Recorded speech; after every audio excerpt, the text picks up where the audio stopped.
Hello YouTube, I am the Pokemon Enigmatic, Skyfire, and this is a Pokemon Black and White Wi-Fi builder video. And this video is against Kini from the Zot Pokemon Wi-Fi room. Looking at the team, I knew she had a pretty standard team with Tyranitar, Salamence, Metagross and Cresselia, and Ferrothorn. The Scrafty, well, let's just say a long story on that because everyone knows how I am when it comes to Scrafty, especially when it's on my team. But it's a different story. Well, I am going to lead off with my Chandelure Wick because of the fact that I already knew Ferrothorn is going to come out. The funny thing about this is I'm using a very different random team. Well, sort of random, minus a few Pokemon, but there's a new thing to this one. I saw the Thunder Wave, I'm like, really? And then here comes the Stealth Rock. I'm like, why did I not bring a certain Pokemon in this one? That would be my Xatu. My Xatu would pretty much brandish all those moves that Ferrothorn did. So, anyways, even with the Stealth Rock, I'll go for Flamethrower anyway because of that +1 special attack, and Ferrothorn is just gone in one hit. So here comes Metagross, and it's going to go for a Rock Slide.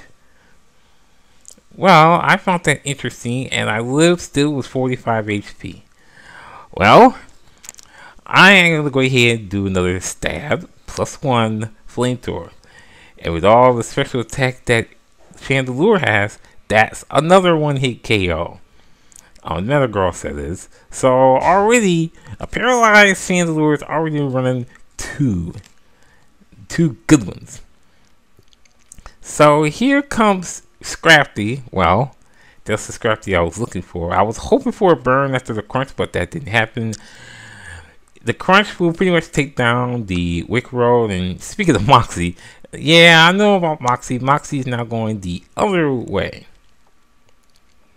So I bring in Skycatcher. Since he didn't do a Dragon Dance on the Scrafty, which would be standard for something like me, I am going to go for an Air Slash. I'm going to take it down to under 50% and cause it to flinch, which is just what I needed. Now with that, he's going to switch out and bring in Tyranitar, which was the obvious prediction, and the reason why I use Aura Sphere. Well, at least the reason why I have Aura Sphere is because I like to predict on Tyranitar to come in. And finally, Togekiss does what it does. I was going to predict Aura Sphere because I actually had two ways to kill off a Scrafty. Unfortunately, the second move was actually used for Tyranitar. And with it funny being a crit, that is a one-hit KO on Tyranitar. Sorry, that did not work. So here comes Cresselia, and I'm thinking to myself, should I do flinch? It looks like it was gonna work. Well, it did in a sense, but I saw the Ice Beam, I'm like, oh boy. So I am down to about 85 HP, actually now down to 66, but thank goodness Cresselia is also having the same effect on being crumbled by the sandstorm. So I am going to do another Air Slash, and there's a flinch. So even though I'm willing down in HP, the same can be said for Cresselia as well, as I am using Air Slash as much as I can. Unfortunately, the second flinch did not come up, so I am going to be hit by the Ice Beam, and that is a KO on Skycatcher. But Cresselia is still going down in HP, thank goodness. So I am going to bring in a new Pokemon. That would be Dade Road Lapras. So it's going to go for a Psychic. Interesting.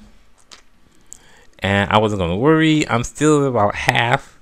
So I am going to take a risk and start off with the Dragon Dance because I already knew that this thing must be focused on defense and special defense to be a wall.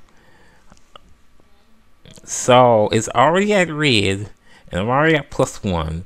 So I'm gonna go for the stab waterfall, and I am pretty much going to KO that wall of a legend which is named Cresselia. Even though I still have to deal with Scrafty again. Speaking of, here it comes, and I am going to do a waterfall. It takes about that close. It goes for a high jump kick, it misses, and that's automatic KO, because what happens is if you miss on high jump kick, you lose life, and with that, it KO itself. So here comes Salamence, and I'm thinking this was a Moxie Salamence. It is not. It happened to be the Intimidate one, but even though so,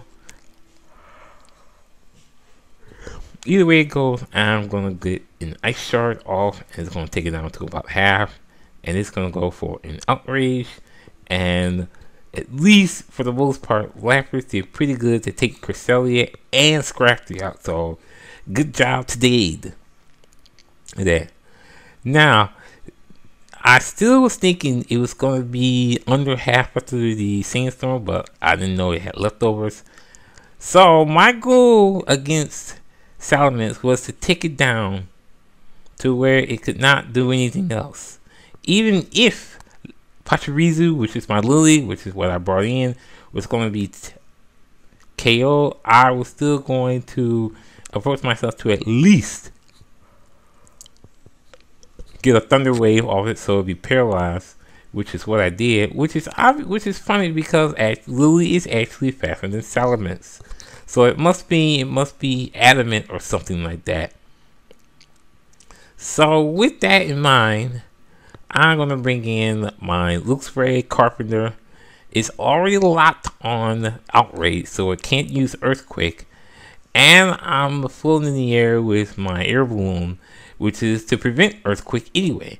So with that, I'm going to say good game, because Carpenter is going to do a nice thing, and that is a KO. I found it was an interesting team, I say that. So good game to Kini on that match. It was very, very fun. I actually had a good time with that. Rate, comment, subscribe, give it a like. Skyfire, have a nice day, and see you next time.